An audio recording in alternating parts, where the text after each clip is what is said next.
जानवर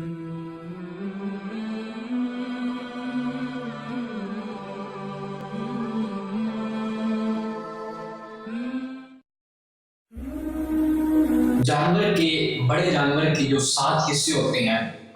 अब उन 7 अफराद में से कोई काफिर भी देखा देखी शामिल हो जाता है कि चलो मुसलमान कुर्बानी कर रहे हैं तो मैं भी कुर्बानी कर लेता हूँ। तो इस तरह फुक़हा कराम ने ये मसला जारी किया है कि ऐसी सूरत हाल में उस एक काफिर के शामिल होने की सूरत में तमाम अफराद की कुर्बानी दें।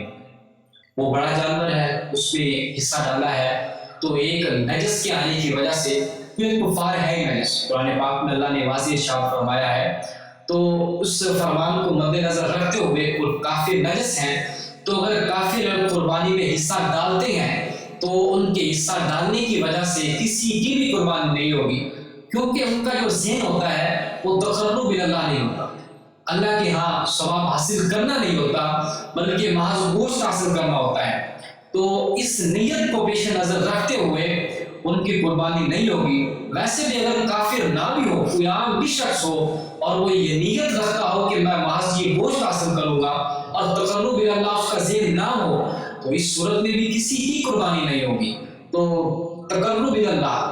ये ज़हन में ये होना ज़रूरी है कि हम ये कुर्बानी अपने लिए नहीं कर रहे, ये कुर्बानी गोश्त हासिल करने के लिए नहीं कर रहे, बल्कि ये कुर्बानी महज हम अल्लाह के यहाँ सवाब हासिल करने के लिए कर रहे हैं।